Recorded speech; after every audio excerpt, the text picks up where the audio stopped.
आप देख रहे हैं न्यूज 18 बिहार झारखंड और मैं हूं आपके साथ लक्ष्मी। बुलेटिन की शुरुआत करते हैं और बात कर लेते हैं मौसम की। इस वक्त गर्मी का कहर चल रहा है, लोगों को इससे बचने की सख्त जरूरत है। न्यूज 18 ऐसे में अपील करता है कि तपती गर्मी में लोग घर के अंदर रहने की कोशिश करें और ज्यादा जरूरी काम हो तो ही घर से बाहर निकलें। हल्के और ढीले ढाढ़े कपड़े पहने। अत्यधिक गर्मी में शरीर को हाइड्रेटेड रखने के लिए ज्यादा से ज्यादा पानी पिए और बाहर जाते वक्त पानी की बोतल भी साथ में जरूर ले जाएं। ज्यादा देर तक धूप में रहने से बचें और फल सब्जियों का सेवन करें। किसी भी तरह की परेशानी होने पर तुरंत डॉक्टर से मिलकर इलाज कराएं। बॉडी को हाइड्रेटेड रखना बेहद जरूरी है। बॉडी आपकी डिहाइड्रेट नहीं होनी चाहिए, तो ऐसे में फल सब्जियां खाएं।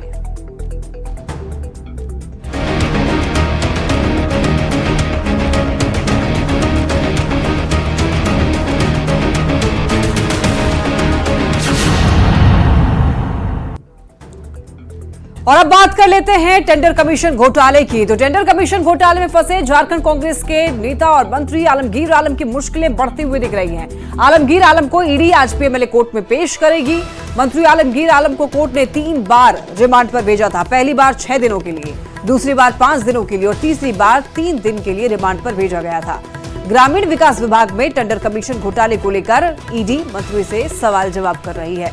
तो 15 मई को ईडी ने आलमगीर आलम को गिरफ्तार किया था। 16 मई को आलमगीर की पीएमएलए कोर्ट में पेशी। और आपको बता दें कि लगभग 14 दिन तक पूछताछ हुई। आज पूछताछ का आखिरी दिन है और इसके बाद आज पेश किया जाएगा कोर्ट में। इसके बाद आपको बताते चले हो सकता है आलमगीर आलम को होटवार जेल भेज दिया जाए। अब इसी मामले को लेकर के आईएएस मनीष रंजन भी ईडी के रडार पर है। ईडी ने कल देर शाम आईएएस मनीष रंजन के करीबियों के ठिकाने पर छापेमारी की। ठेकेदार प्रशांत सिंह और डेंटिस्ट रवि कुमार के घर पर ईडी ने छापेमारी की। रांची के कोकर में भी ईडी की कार्रवाई जारी रही। निजी बैंक के स्टाफ सुभाष कुमार ठाकुर के घर पर भी ईडी ने छापा मारा। तो मनीष रंजन से पूछताछ में सुभाष का नाम सामने आया था। अब देखिए 3 और नए नाम इस मामले में सामने आ गए हैं। कहा यह जा रहा है कि मनीष रंजन ने इन तीनों नामों का जिक्र किया है। तो ऐसे में अब इन तीनों के ठिकानों पर छापेमारी की गई है ईडी के द्वारा। ऐसे में आगे इन तीनों लोगों से भी पूछताछ की जा सकती है। विकास विभाग में फैले कमीशन खोरी को लेकर ईडी की कार्रवाई लगातार जारी है और इसी फहरिस्त में मंत्री आलमगीर आलम की पिछले दिनों गिरफ्तारी हुई थी, जिनकी रिमांड अवधि आज खत्म हो रही है। बता दें कि ईडी ने आलमगीर आलम को 14 दिनों के रिमांड पर लिया था। ये रिमांड अवधि 3 बार में खत्म हुई है, जिसमें पहली बार में 6 दिन, फिर 5 दिन और फिर 3 दिनों की रिमांड पर उन्हें लिया गया था। और ये 14 दिनों की रिमांड अवधि जो है आज खत्म हो रही है, जिसके बाद उन्हें पीएमएलए कोर्ट में पेश किया जाएगा। पूरे मामले में बता दें कि ईडी के द्वारा कोर्ट को जो जानकारी दी गई उसमें आलमगीर आलम के संबंध में ये बताया गया है कि जो आलमगीर आलम है वो जांच में सहयोग नहीं कर रहे थे। पिछली बार भी जब ईडी के द्वारा उन्हें कोर्ट लाया गया था तो कुछ इसी तरह की जानकारियां जो हैं वो कोर्ट को दी गई थी कि जांच में सहयोग नहीं कर रहे हैं, जवाबों को गोलमोल तरीके से उनका जवाब दे रहे हैं और साथ ही साथ कई तथ्यों को छिपाने का भी काम जो है वो आलमगीर आलम कर रहे हैं। फिलहाल इस मामले में लगातार जांच जारी है और पिछले दिनों मंगलवार को आईएएस मनीष रंजन से पूछताछ हुई थी, जिसके बाद जो जानकारियां मिली उसके बाद बुधवार की शाम अगर बात की जाए तो ईडी ने 2 लोकेशन पर, रांची के 2 लोकेशन पर दबिश दी, जिसमें कि पिस्का मोड़ का इलाका शामिल रहा तो वहीं कोकर का इलाका शामिल रहा, जहां पर ईडी के अधिकारी गए और तमाम चीज़ों को खंगाला है। अब देखना होगा कि इस पूरे मामले में किस तरह से ईडी की कार्रवाई आगे बढ़ती है और कौन कौन से नए चेहरे जो हैं वो ईडी के रडार पर आने वाले दिनों में देखने को मिलते हैं। रांची से न्यूज 18 के लिए ओम प्रकाश। और ज्यादा जानकारी देने के लिए न्यूज 18 संवाददाता ओम प्रकाश हमारे साथ जुड़ रहे हैं। ओम प्रकाश, देखिए टेंडर कमीशन घोटाले में अब कुछ और किरदारों की एंट्री हो गई है। ऐसा लग रहा है जांच की आंच दूर तक जाने वाली है। जी, अगर बात की जाए तो इस जांच की आंच जो है काफी दिनों से चल रही है और इसके दायरे हैं जो लगातार बढ़ते जा रहे हैं। शुरुआत में अगर बात की जाए तो पिछले साल वीरेंद्र राम की गिरफ्तारी हुई थी, जो कि ग्रामीण विकास विभाग के चीफ इंजीनियर थे। काफ़ी लंबे समय तक उसके बाद इस मामले में ईडी के द्वारा कोई कार्रवाई नहीं की गई, लेकिन जैसे ही इनपुट सामने आने लगे, जो चीज़ें सामने आने लगी, उसके बाद ईडी के द्वारा एक साथ कई लोकेशन पर रेड की गई, जिसमें संजीव लाल और जहांगीर की गिरफ्तारी हुई। उसके बाद आलमगीर आलम का नाम सामने आया, उनकी गिरफ्तारी हुई। तो वहीं अब आईएएस जो मनीष रंजन है, उनका नाम सामने आया, जिनसे पूछताछ हुई। वहीं आईएएस रंजन से भी जो मनीष रंजन से भी जो करीबी लोग हैं, उन लोगों से भी पूछताछ जो है अब ईडी के द्वारा की जा रही है। उन लोकेशन पर भी दबिश जो है वो मनीष रंजन के करीबियों के यहाँ भी दी गई है। बता दें कि अभी भी कई नाम जो हैं वो इस पूरे मामले में सामने आने बाकी हैं। ईडी ने जिस तरह से अपनी रिमांड कॉपी जो पिछले दिनों कोर्ट में भी सौंपी थी, तो उसमें कई लोगों का जिक्र था। हालांकि नाम जो है वो नहीं बताए गए थे, लेकिन इतना जरूर कहा गया था कि कई नेता और कई ब्यूरोक्रेट्स के नाम जो है इस पूरे कमीशन से जुड़े हुए हैं, इस पूरे सिंडिकेट से जुड़े हैं। बिल्कुल ओमप्रकाश, तो आज कब तक आलमगीर आलम को पेश किया जाएगा कोर्ट में?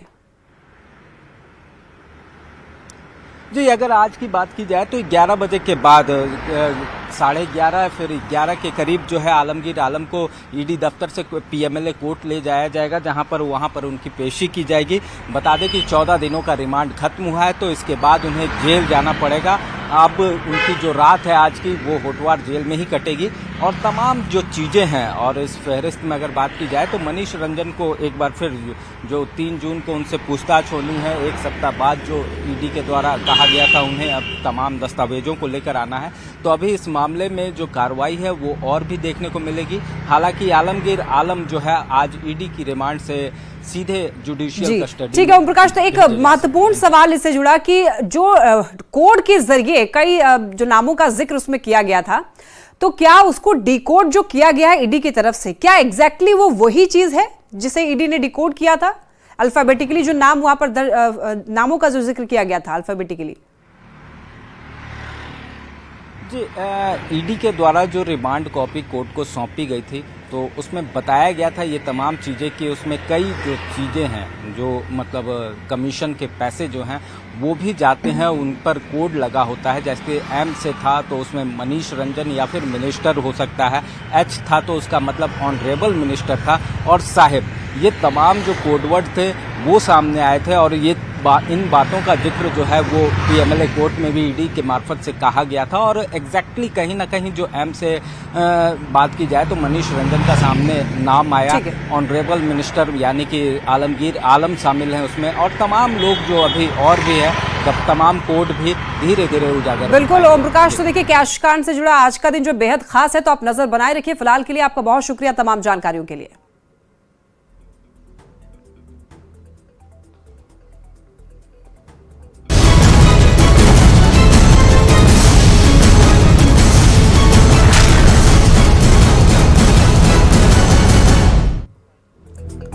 लोकसभा चुनाव 2024 के प्रचार का आज आखिरी दिन है। आज शाम से चुनाव प्रचार का शोर थम जाएगा। शाम 5 बजे के बाद जनसभा और रैली निकालने पर रोक रहेगी, तो उम्मीदवार घर घर जाकर वोट मांग सकेंगे। 1 जून को झारखंड की 3 लोकसभा सीटों राजमहल, दुमका और गोड्डा में वोटिंग होनी है। तो आज चुनाव प्रचार का शोर थम जाएगा। आज आखिरी दिन है। राजमहल, दुमका और आपको बता दें गोड्डा में वोटिंग होगी 1 तारीख को। 3 लोकसभा सीटों पर वोटिंग होनी है 1 तारीख को। और ऐसे में इन सीटों पर आपको बता दें उम्मीदवारों के लिए वोट की अपील करने का आज आखिरी दिन है। देखिए गोड्डा में बीजेपी और कांग्रेस के बीच में घमासान देखने को मिलेगा। प्रदीप यादव का मुकाबला बीजेपी के निशिकांत दुबे से होना है। और देखिए राजमहल की अगर बात कर लें तो राजमहल में ताला मरांडी जो कि बीजेपी के उम्मीदवार हैं, इनका मुकाबला होगा जेएमएम के विजय हांसदा से। ये मुकाबला भी बेहद दिलचस्प होने वाला है। बात करें अगर दुमका की, तो देखिए दुमका में बीजेपी के उम्मीदवार जो है वो सीता सोरेन है। इनका मुकाबला जेएमएम के नलिन सोरेन से होने वाला है।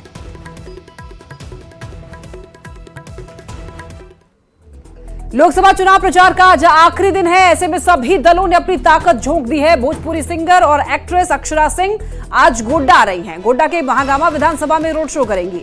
बीजेपी उम्मीदवार निशिकांत दुबे के समर्थन में यहां पर लोगों से वोट की अपील करने वाली हैं अक्षरा सिंह। तो बता दें आपको आज आखिरी दिन है चुनाव प्रचार करने का। तो ऐसे में देखिए महागामा विधानसभा में रोड शो करने वाली हैं अक्षरा सिंह। अक्षरा सिंह यहां पर बीजेपी के उम्मीदवार निशिकांत दुबे के पक्ष में यहां पर वोट की अपील करने के लिए पहुंचेंगी। गोड्डा से बीजेपी उम्मीदवार है निशिकांत दुबे, जिनके समर्थन में वोट की अपील की जाएगी। गोड्डा में देखिए जो घमासान है वो होने वाला है कांग्रेस के प्रदीप यादव का बीजेपी के निशिकांत दुबे से। तो ये मुकाबला बेहद दिलचस्प होने वाला है। बीजेपी के प्रदेश अध्यक्ष बाबूलाल मरांडी ने जामताड़ा के कुंडहित और नाला प्रखंड में लोगों से मुलाकात की। कई गांव का भ्रमण कर लोगों से बीजेपी उम्मीदवार सीता सोरेन के पक्ष में वोट देने की अपील की। बाबूलाल मरांडी ने कहा कि लोग मन बना चुके हैं कि बीजेपी को वोट देना है। लोगों को खुशी है, उत्साह है और लोग मन बना चुके हैं कि भारतीय जनता पार्टी को वोट देना है। यहाँ का मैच प्रतिद्वंदी जेएमएम वर्सेस आपका बीजेपी है, इसमें बीजेपी कैसे टक्कर देगी इसको? देखिए, टक्कर क्या, भारतीय जनता पार्टी पहले भी सीट जीती और इसलिए कोई शक नहीं है।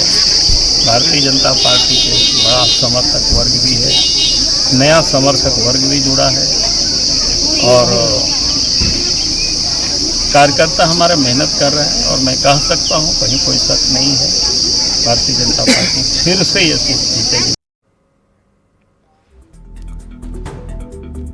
तो 1 जून को आखिरी चरण की वोटिंग होनी है, 4 जून को नतीजे आएंगे, लेकिन इससे पहले सभी पार्टी अपनी अपनी जीत का दावा कर रहे हैं। कांग्रेस विधायक इरफान अंसारी ने कहा है कि इस बार आईपीएल में केकेआर की जीत हुई तो मानकर चलिए कि राहुल गांधी इस देश के प्रधानमंत्री बनेंगे, इंडी गठबंधन की सरकार होगी। 2014 में आईपीएल में केकेआर जीती थी और उस समय लोगों ने कहा था कि बदलाव होगा, तो बदलाव हुआ था। फिर 2024 में केकेआर जीती है तो बदलाव का बदला लीजिए और फिर बदलाव होगा। मोदी सरकार कौन होगा, राहुल गांधी जी गद्दी में बैठेंगे। 1 जून को आखिरी चरण की वोटिंग होनी है, जिसको लेकर के तैयारी जोरों शोरों से चल रही है। भीषण गर्मी को देखते हुए पोलिंग बूथ पर खास व्यवस्था की गई। बूथों पर फैन, शेड, नींबू पानी और मेडिकल सुविधा दी जाएगी। दूर दराज के वोटर को बूथ तक लाने और घर पहुंचाने की भी तैयारी की गई है। सभी व्यवस्था कराया हुआ उसमें, वहां पर परमानेंट शेड भी रहेगी, पानी की व्यवस्था रहेगी, वहां पर नींबू पानी देने के लिए व्यवस्था किया हुआ गर्मी का देखते हुए उसी को, वहां पर मेडिकल फैसिलिटी भी रहेगी। इसलिए उनका वो समय है, समय के अनुसार उनका 7 से 5 बजे के बीच में कभी भी आके अपने मताधिकार का प्रयोग कर सकते हैं उसमें। बाकी दूर का वोटर है, वहां पर कुछ बूथ पर वोटर थोड़ा सा दूर से है, वहां पर हम लोग का गाड़ी का भी व्यवस्था करके कराया गया उसमें। लोकसभा चुनाव के नतीजे 4 जून को आने वाले हैं, लेकिन इससे पहले सभी अपनी अपनी जीत का दावा कर रहे हैं। कांग्रेस का कहना है कि महंगाई, बेरोजगारी और सरना धर्म कोड पर बीजेपी की मंशा जनता समझ रही है, तो बीजेपी का कहना है कि पार्टी के बड़े नेता जनता के बीच हैं और जनता का भरपूर समर्थन पार्टी को मिल रहा है। प्रधानमंत्री जी के मुंह से एक बार भी महंगाई, बेरोजगारी पर शब्द नहीं निकला है, ना ही सरना धर्म कोड पे निकला है। तो संथाल परगना की जनता संजीदगी के साथ पूरी तरह भारतीय जनता पार्टी को नकारने का काम करेगी और जो कांग्रेस पार्टी ने और राहुल गांधी ने 5 न्याय 25 गारंटी की बात कही है, वो उस गारंटी पर जनता का पूर्ण विश्वास और भरोसा जगा है। हमारे कार्यकर्ता 2.5 महीने से पूर्णतः इलेक्शन मोड पर थे और उन्होंने भी बहुत बखूबी अपना काम निभाया और हमारा जो 400 का लक्ष्य है, हमें पर लगता है इसे पार करने में कोई दिक्कत नहीं होगी। और यहां वक्त तो चला एक छोटे से